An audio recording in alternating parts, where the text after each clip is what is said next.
Jim Bates, thanks for coming. Hi there. Nice. Thanks for having me.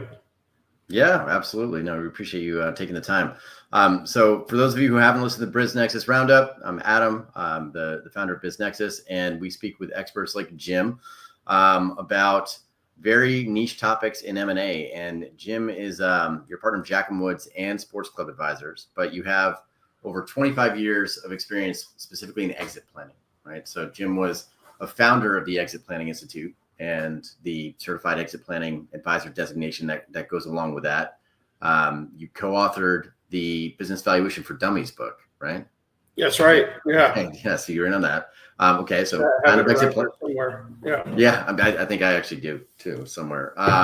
Exit Planning Institute, Certified Exit Planning Advisor designation, Business Valuation for Dummies. Right now, you're pretty much focusing on manufacturing through Jack & Woods and then fitness through your Sports Club Advisors, right? Correct. Okay. And your firm, I've got you down as having completed over 60 transactions, over 400 million in transactions. Your close rate is somewhere above 90%. Is that all about accurate? Yeah, for 100% accurate. All right, great. So I'm seeing your bona fides here because we wanted to get you in here to talk about what really goes on. Basically, what the hell is exit planning, right? You have a lot of brokers, M&A advisors who are out there, and I think you have a lot of owners, entrepreneurs, buyers, sellers who don't really know what that value add is that a broker specifically adds from the first moment of contact through, not the actual transaction, but just the listing, getting everything ready.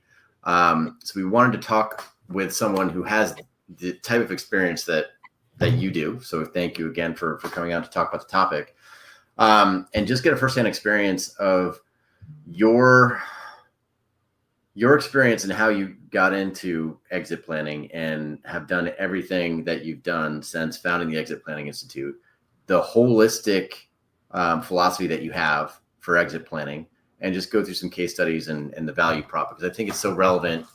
Right now we've got all these buyers who are talking about bypassing the broker. And I don't think that makes sense if you're talking about, working with brokers who are doing the type of process that you're doing, the lengthy process, if you're working with a buyer or a seller. And then you have so many owners out there who just don't know what to do, right? I mean, they don't know how to take the first step. Maybe they don't know, maybe they're being penny wise, pound foolish from a cost standpoint, so they're not engaging with a broker early on enough. So I'd love to hear your take on all of that. So why don't I shut up and you can just tell me a little bit about how you got into this with the Exit Planning Institute, and just touch on just the holistic philosophy that you take to exit planning. Yeah, I mean, I guess the first thing I'll mention that stood out of something you said is that buyers bypassing brokers. I have many buyers that hire me after I'm on the sell side, opposite side from them. Yeah. But we'll get into that later. I guess really what you have to do is go back to the origin story of where all this came from, way pre Exit Planning Institute. I got out of graduate school in the late 90s and I joined this boutique M&A firm. And in the recession in 2001, when, every recession, mergers and acquisitions activity is down, and we're all sitting around the conference room looking at each other going, what are we going to do while things are slow? And we had a number of discussions over a couple of weeks where, we said, look, we've been really successful as business brokers. We've had a lot of successful exits. But in that post-exit interview, we've learned that our clients said, boy, I wish I would have understood more about valuation and deal structure and moving the different pieces around. And I didn't realize there was, a stock sale and an asset sale and sophisticated estate planning techniques that could minimize the taxes on the proceeds and different things like this. And so we started diving into this. We started having more discussions, which led to us really saying, somebody needs to develop a process. Part of this is because we're entrepreneurs too, right? We're trying to figure out how to innovate and how to survive in a recessionary period. But, in us trying to survive and figure out a way to bring revenue in, we said, boy, actually, this is the right way that everyone should go about doing this, regardless, right? And it's, what do you do first? What do you do second? What do you do third? And what kind of a team do you need? And the exit planning coach is what fell out of that process and those discussions, which in essence, it was this 3-ring binder that had 14 chapters in it. And each chapter was kind of like the next step in the process, which culminated in the last 2 chapters of the book being custom timelined action plans. One was a personal action plan and one was a business action plan. So that's really how it all got started. It was kind of out of necessity, or us trying to innovate to bring in revenue. And we kind of, I don't want to say fell into it, but we kind of fell into it, right? When we said, wow, this is actually the way that every privately held business owner should be approaching this. And that just led to the $10 trillion opportunity book, and then led to EPI. Yeah. I've got that one on my shelf too, by the way. The 10 trillion. Yeah. So it's in the wake of the 2001 recession, transactions aren't necessarily taking place. You got a lot of business owners out there that would benefit from an exit planning process. And so that's where you stepped in. That's where you innovated and created this whole process and founded what so many people are using today. People who are pursuing the Certified Exit Planning Advisor designation, everything with the Broker Simplification Act, where now you have accountants and consultants and everybody getting into the sell side transaction. So many people are engaging with this exit planning process. In the wake of that first crash, that's when this all came together. Owners just weren't the transactions weren't happening. You thought you could add value to the owners in that environment and start coaching them back to health to get them to a position where they're exit ready. Yeah, and the thing about it was again, we looked at it, we said, well, this is the right way they should do it anyway. And the proof was in the pudding, because the first couple clients that we took that did the very first exit planning coach process were phenomenal success stories. And then every single client after that was a phenomenal success story. And it just made sense because it was the right way to approach it. So why wouldn't every single one of them be success stories? So it just started growing and growing as we got the first exit planning coach client, and then the next one, and then the next one, and the rest is history.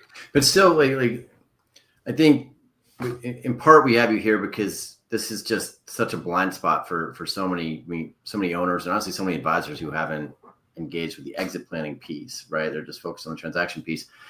What if an owner thinks about they're getting ready for a sale and they're just thinking, well, I've got to have 3-5 years of profitability and maybe just avoid some customer concentration, then I'll be ready to go. Well, that's not what you're saying. You're saying that this is more of a holistic process. You're breaking this down between the personal side and the professional sides, the personal goals where you might need to loop in a financial advisor or an estate planner or what have you, and then you've got everything going on with the business.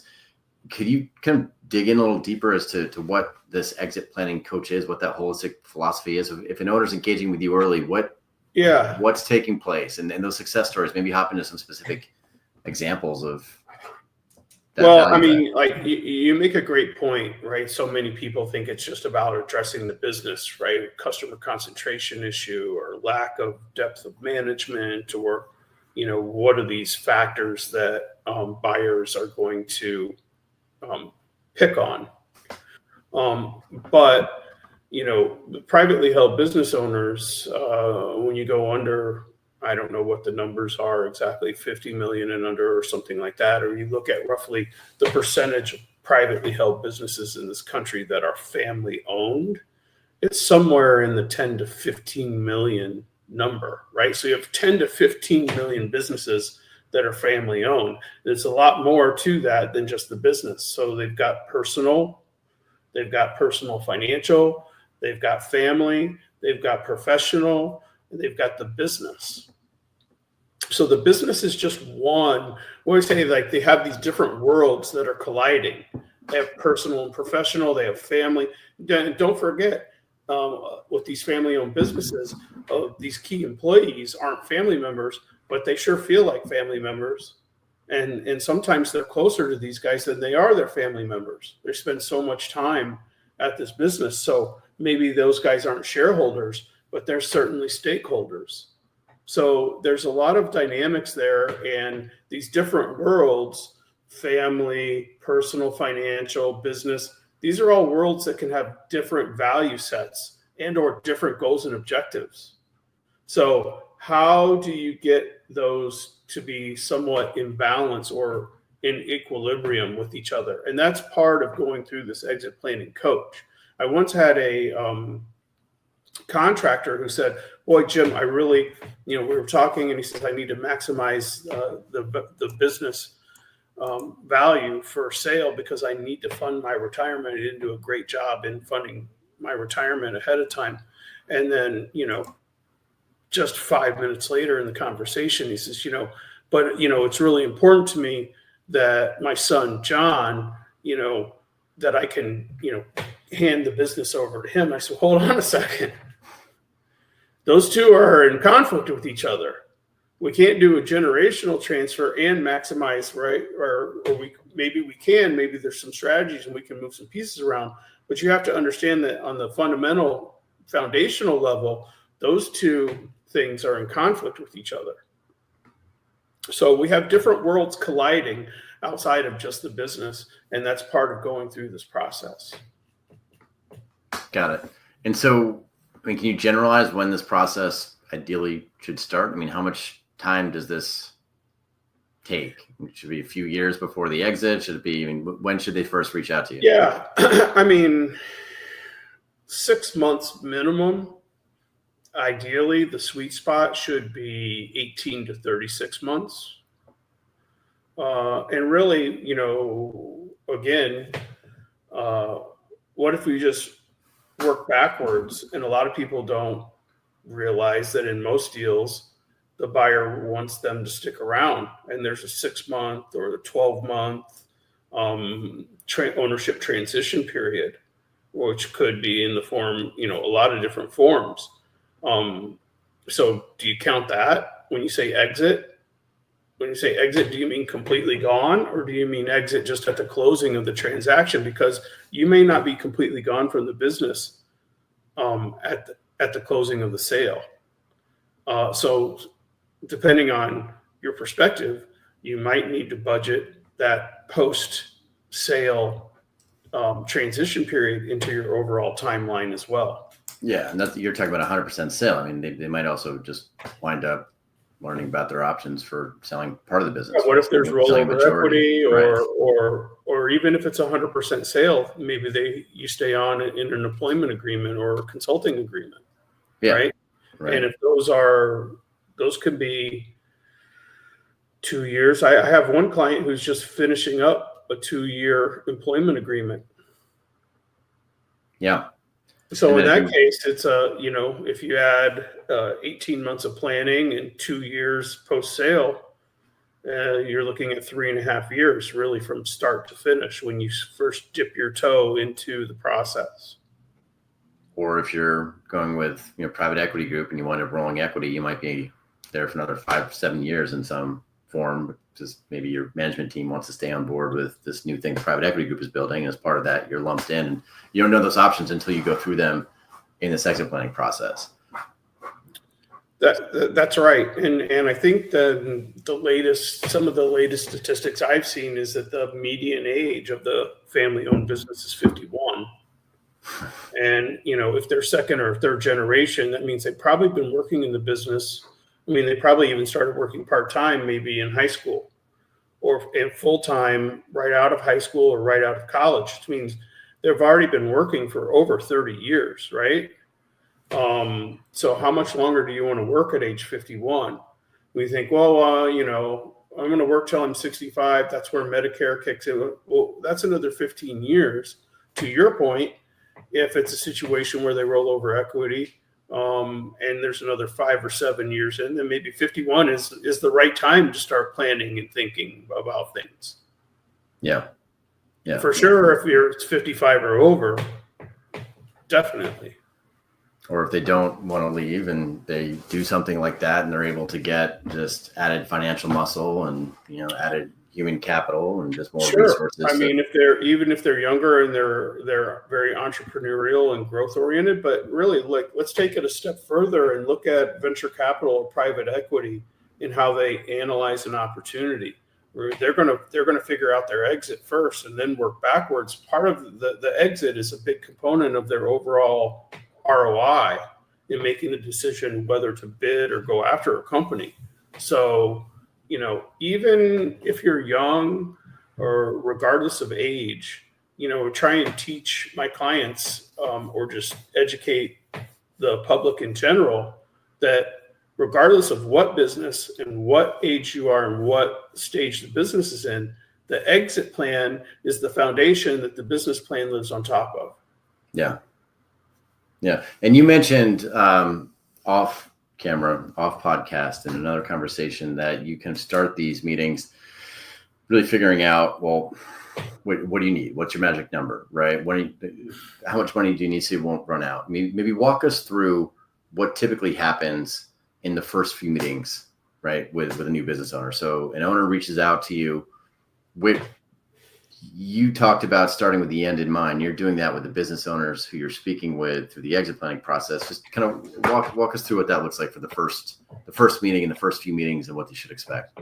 Yeah. So we go through a pretty extensive discovery process to really get to know them personally, as well as the business, because all of these businesses are unique, and there's potentially unique owner situations. I've seen everything from, there's multi-generational and some folks have never worked in the business and other family members have, to, a business with 5 owners and each own 20% and they all hate each other.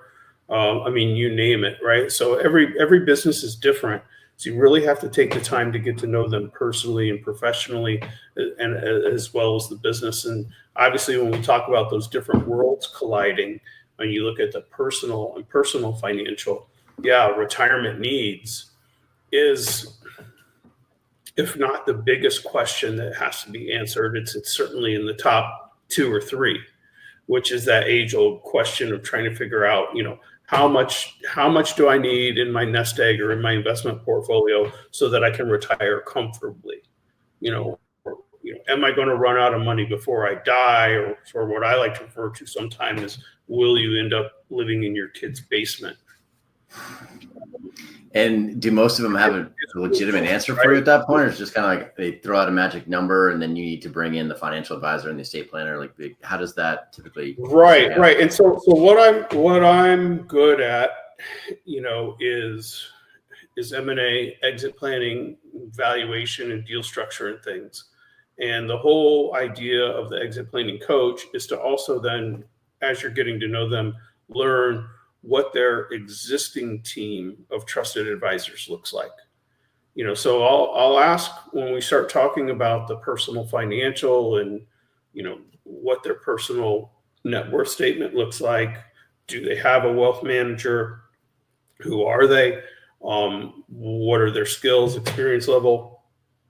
What does their firm bring to the table? Do they offer sophisticated estate planning and things like that?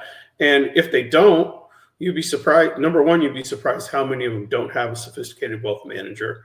And number 2, maybe it's one where they have one and we don't want to fire anyone's advisor, but we might need to supplement the team. So what I'm good at is knowing what I am not an expert in and making sure that we do bring in an expert in that area and supplement the team and build that really strong team of trusted advisors around them. So who's typically on that team? A mergers and acquisitions attorney is on that team. A wealth manager is on that team. We're going to have to look at the accounting firm.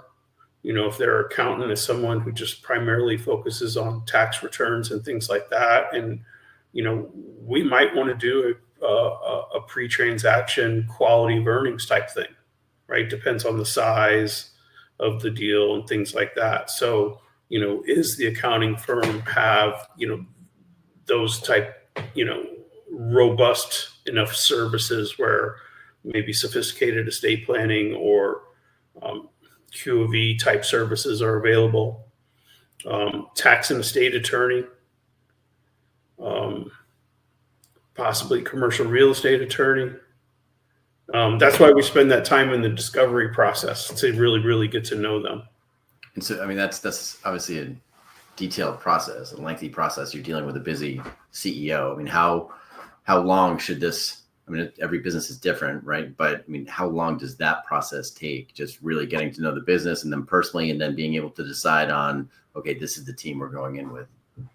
Yeah, I mean, that all falls out of the exit planning coach process. And so again, as you said, it really just depends on the client. Are they with their schedule and what they're doing, and depending on, are they working in the business or are they working on the business? Some of the guys, the place would fall apart if they disappeared on vacation for a week. And, other clients are snowbirds and go to Florida and they've built an infrastructure where the business is running on autopilot. So again, it depends, and it goes on a case by case basis. It's really just a matter of how fast the client can move. But if they're motivated, then, it can be a 3 to 6 month, or at least 6 months is the most realistic. But if it's someone who's really busy with family and is heavily involved in the business and things like that, then we try and timeline it according to giving them bite-sized pieces that they can handle. Let's work on this step this month, or let's work on this step this quarter, and then we'll do the next step the next month or the next quarter, right? Or versus trying to, so they're not overwhelmed all at once. Yeah, and here you're still just really talking about the exit planning and the pre-transaction kind of process questions, right? Assembling the team and figuring out what the goals are, but you haven't even gotten into the value enhancement, which could take a lot of time depending on what you find. You mentioned to me again in another conversation, you shared a story about. I believe you shared this, and I can share it. If not, then we'll just have to cut this out. But it was a manufacturer who you gave them some advice on basically overhauling their manufacturing floor. I mean, can you go into that one or?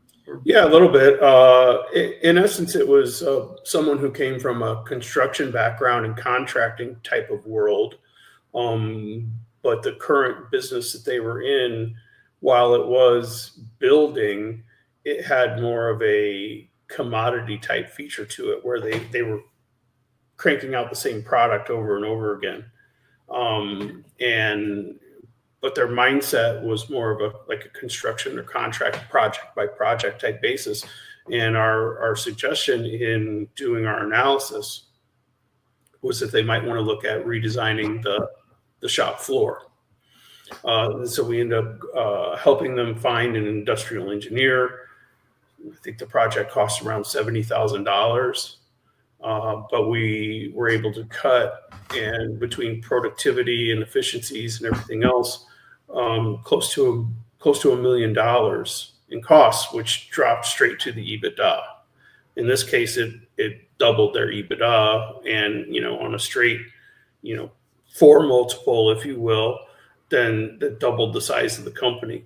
I mean, in most cases, what that'll do is when you make these improvements, it won't just be the multiple will also increase, right? Because we're affecting growth, or we're affecting risk in the denominator of the valuation equation, not just the EBITDA that sits in the numerator.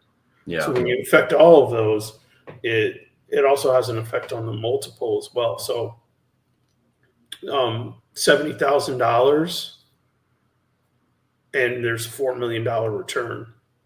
When you do the calculation on that ROI, and someone will think that you've made an error, right? It's too good to be true. But those are the types of things that can happen. You added $1 million back to that cash flow? Correct.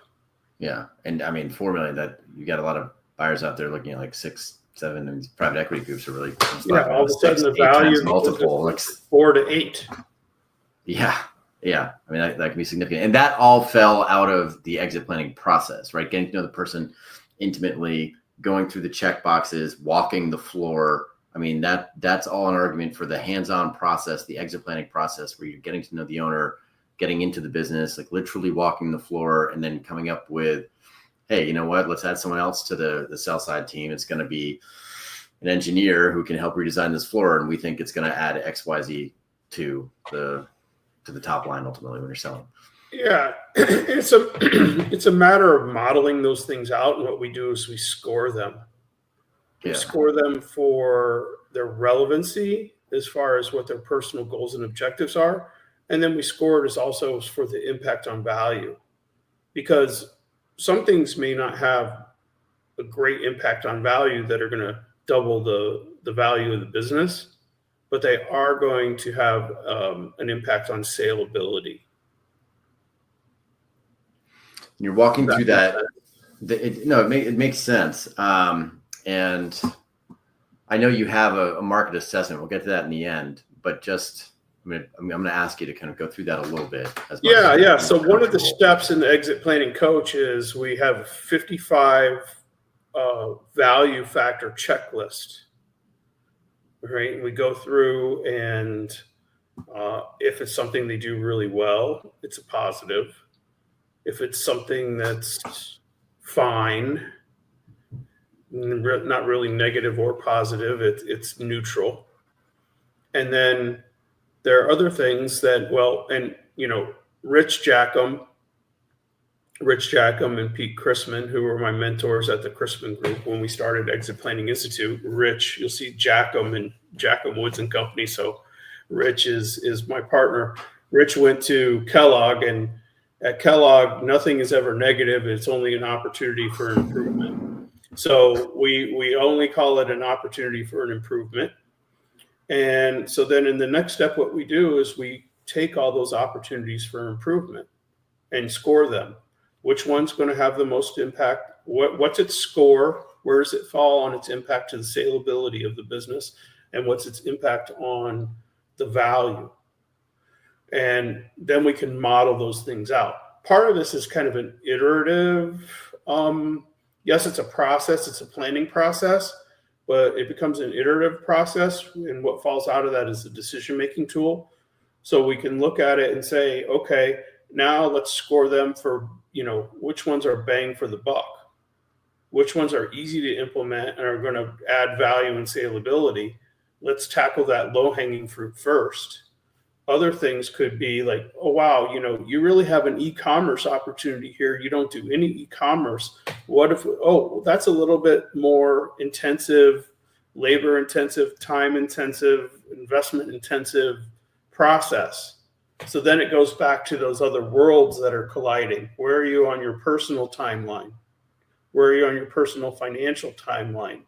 So does it make sense to, you can think about it as putting your house up for sale. If you've decided that you want to redo the powder room before you put your house for sale, you can either go to Home Depot and decide to do that yourself and do it a little bit on the weekends here and there, and it takes you a certain amount of time, or you can hire someone to come in and knock it out and redo the powder room, or you can just put the house up for sale and not even bother with any home improvements. Yeah. Right? So it's kind of that type of a process, and we analyze those and model those out and score them. And then we have to make some decisions. And how much are you, again, this is generalization, but like how much are you meeting with the CEO or the management team? If you're on site, like, you got to tell the employees something. Do they typically know that there's a transaction taking place, or are you telling them that you're just a consulting team or a team of accountants? Or well, the answer, the short answer to everything that you're ever going to ask me is going to be, it depends. right? Yeah. And that's why we take the time to get to know them, and every situation is different. So it depends on the situation as far as where they're at with their relationships with the employees and everything else, and how they've communicated with them over time. Sometimes it's a comfortable situation and we can be there and it's not going to cause disruptions. Other times, then we have to be highly or hypersensitive to any time that we spend on site and any conversations or involvement that we have with, key employees. So it just depends, and we deal with that as it comes because each situation is different. We can do quite a bit these days virtually. Yeah. And before we get key employees involved. And I think that there's a message too. I mean, especially with the older, I tend to have a lot of clients that are 65 and over. And employees have to know that none of us live forever. Or one of my favorite singers says, nobody gets off this planet alive. So, at some point when you have an owner who's 70 or an owner who's 75, keeping the employees in the dark is actually worse than communicating with them. Yeah. And there's a timing and there's a message. And I think once they know, oh, wow, this guy really cares. This person really cares. They're taking the time to do this pre-transaction because they want to make sure that the company goes on. And now I feel better, because before I went to work every day knowing, gosh, this guy's 75. I wonder if he has a plan. Well, now they know he has a plan. So, I think that can something that can it can be dealt with as long as you approach it in the right way and communicate in the right way. And so for the owners out there who are listening to this and who are nervous about their employees finding out or competition finding out, there are 1,000 different ways to frame this, whether you're looking to assess optionality or you're looking to get a capitalization in place, or you're just bringing a team of consultants to make sure that your valuation is where it needs to be, or blah, blah, blah. They shouldn't postpone reaching out on the exit planning process because they're nervous about this piece. No. That's a self-inflicted error. Yeah. If that's what's driving their, if that's the main driver that's keeping them from taking action. Yeah. But when we came up with this whole idea, you told me about how many owners are doing, that self-inflicting harm by not reaching out or not knowing when to reach out and waiting too late. Yeah, it's really the biggest frustration that I have is not getting to have these conversations, 6 months or longer before someone is ready to pull the trigger and put their business on the market.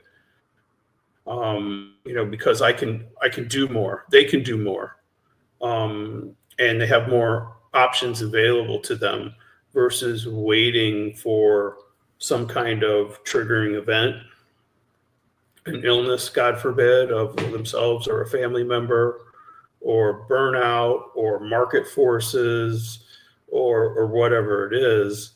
And then some of the options are taken off the table, right? Yeah. Because it's just, okay, we're in the market, and yes, we would have liked to have done that, but we didn't start early enough.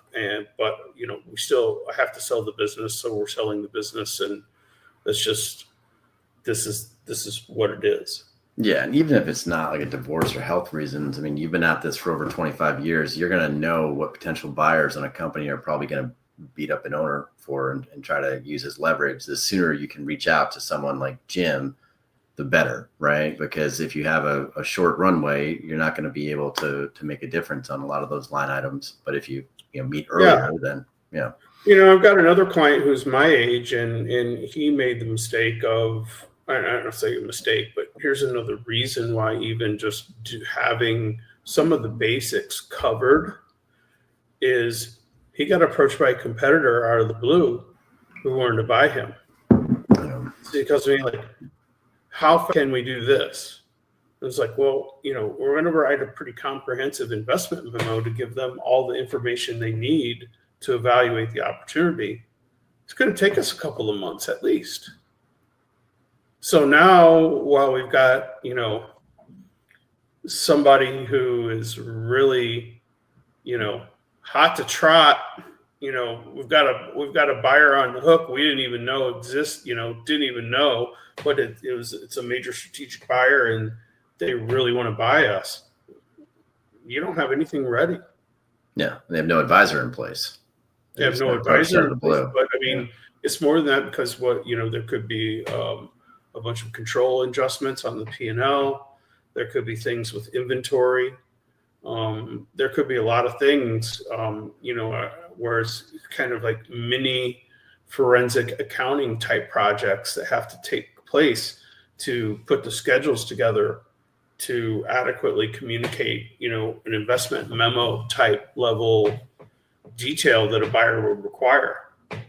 Yeah. Meanwhile, now they've got an interested party and they're on hold for a couple of months while we scramble to put together a package. Yeah, just defensive, not where you want to be. So, I mean, so far in this conversation, we've touched on a few different exit scenarios for that owner, right? We talked about the 100% buyout right off the bat. And then we talked about private equity, and are you going to roll some equity and then potentially stay on 5-7 years and be part of growing this big thing where you could get a second transaction potentially down the road. Now we're talking about a competitor out of the blue approaching you and a corporate acquirer. What other exit paths are there? I know you mentioned 7 exit paths. Can you just touch on those? Yeah, I mean, there's kind of a classic slide in corporate finance or M&A or whatever. I think it's Robert Slee is the guy who originally came up with it, right? It says there's only 7 ways to transfer a business. One of those 7 ways being IPO, which isn't going to apply to almost all smaller family-owned or privately held businesses. So there's really only 6. And, a couple of them are internal, a couple of them are external. And so that's part of the process of that exit planning coach, or taking that holistic view of it, that we really have to have a sense of what the personal and family goals and objectives are, and goals and objectives, right? Because does it make sense for generational transfer? I mean, earlier in our conversation, I told you about the client who needed to maximize value to fund his retirement and also wanted to gift it to his son, right? So maybe there's a strategy where you can do a recap of the company and create trusts with voting shares and non-voting shares. And so maybe step 1 is an internal transfer that's part of a sophisticated estate planning thing. And then at later date, it's a sale on the open market, or it's a sale with some rollover equity once it's been handed off to his son, right? Yeah. Or is it an internal transfer to key management or an ESOP? Or is it a sale on the open market? All of these have different valuations. And so that's part of when we look at, we have our value factor analysis where we go through the 55 value factors and score them. But then we have to go through the six transfer channels and go, okay, given what you've told us is your personal, professional, and business goals, which of the transfer channels are applicable? And then take all the ones that are applicable and then again, model it and do the math. And then it comes back, okay, here's the decision-making process. Right. It's all connected.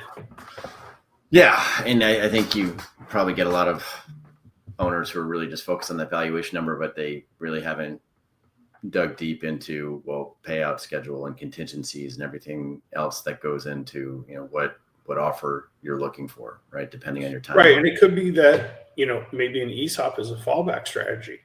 Yeah. We're going to go to the market and try and get a premium to a strategic buyer.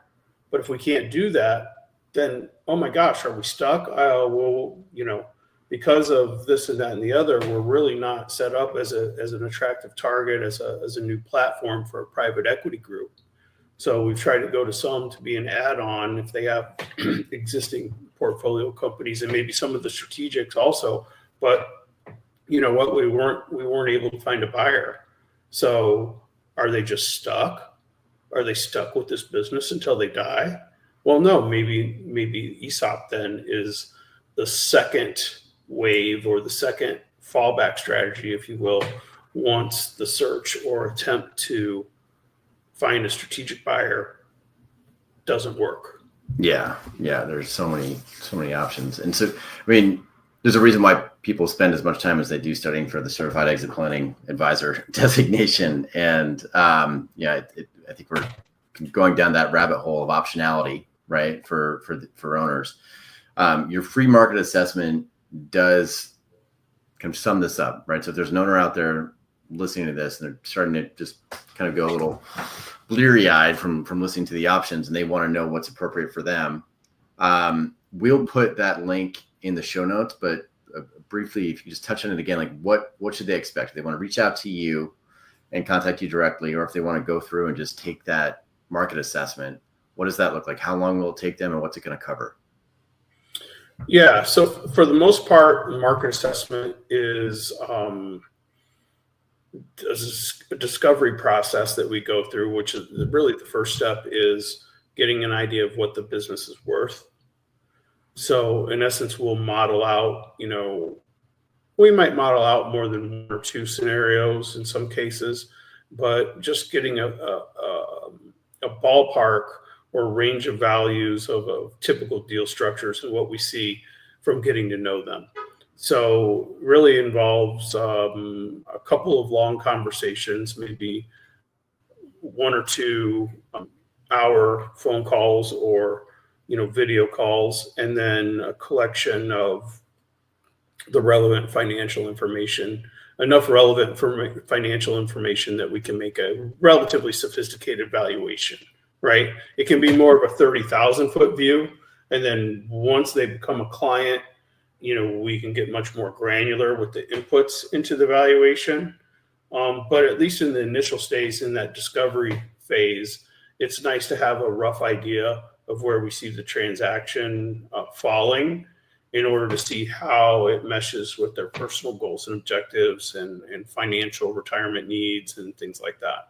And so it's really just a discovery process. So it's a couple of lengthy discussions to really take the time to get to know them personally and as well as their business. And then, however much time it takes us to get the get a valuation model put together. Really how long that takes is dependent on the client. How fast can they get us information and how responsive are they when maybe we request a few other things or have some other questions. It's all different levels of sophistication. So sometimes we ask a question, it's like, I got to call my accountant, I'll get back to you, and 2 weeks go by. And other times we ask a question and we've got they generate reports and we have them by the end of the day. So how fast we move and how long things take is dependent on our clients usually. Case by case. Yeah. But I think, this conversation hopefully shed light on what goes into the lead up for a middle market transaction, certainly, but a lot of these people out there who might think that hiring a broker is just, they put together a sim and then blast it out to 500 of their closest friends. Well, no, especially if you haven't gone through your goals. Do you want to pass this down to family? Do you want to, have the highest possible valuation? There's a lot that goes into it, and this process can take years. If they want to reach out to you directly, what contact info are you comfortable sharing? Yeah, look, they can find my mobile phone and my email address right on the website. Or both the jackhamwoods.com and sportsclubadvisors.net are very comprehensive websites. Give quite a lot of detail on the different services. There's links to both of our books. There's great blog articles. I would just say go to the website. You can find contact information and much, much more on the website. Yeah, those are great books. Business Valuation for Dummies, $10 trillion opportunity. Both great reads. Highly recommend. We'll put your LinkedIn in the comments. We'll put in the market assessment, and the link to Jackham as well. Anything else before we close out that you'd want us to share? No, I just, I mean, my biggest thing is have those conversations. Don't be scared to have those conversations. Too many times, the business owner doesn't really know who to talk to, right? And there's a little bit of trust and cost issues going on, right? Because there's a lot of business brokers, like you said, they just want to put a sim together as fast as possible and share it with 500 of their friends and get a success fee at closing. And so there has been a lot of that in the past, and they don't know who to trust. And sometimes they're hesitant to talk to their attorney or talk to their accountant because they think, oh, well, if my attorney picks up the phone, I get a bill in the mail. Yeah. Right. And they're not going to talk to these things with their buddies at the club or when they're going golfing or whatever, and their buddy says, oh, I sold my business for 10 times. Or it's like, well, did he really? Or is he kind of embellishing? And so they don't know who to talk to. They don't know where to start. And it becomes this, what I call a right-hand drawer project. And so I think the biggest thing is just start having conversations and it's a process, right? It's a marathon, not a sprint. So the earlier you start the process, the better. Yeah. And the earlier you know your options, right? And what your goals are. So, all right. Well, Jim, thanks again for taking the time to show up. We're definitely going to ask you back if you don't mind. This was great. Thank you so much. Absolutely. And again, I think it's rare that we have somebody with the exit planning experience that you have in terms of just really being one of the founding fathers here of this industry. So for the whole lead up to the transaction, we're probably going to ask you back for that piece again. Just be forewarned. But for now, we'll leave it at that and really appreciate you taking the time. Yeah, we didn't even talk about valuation. I know we'll have to do that for another one because there is there's the exit planning questions, there's the pre-transaction process questions, which we went through. But in terms of valuation and the value enhancement, we really didn't even dig into that deeply. So maybe that's what we do for the second round. Yeah, let's do it. All right. Appreciate it, Jim. Thanks for coming. Okay, thanks so much.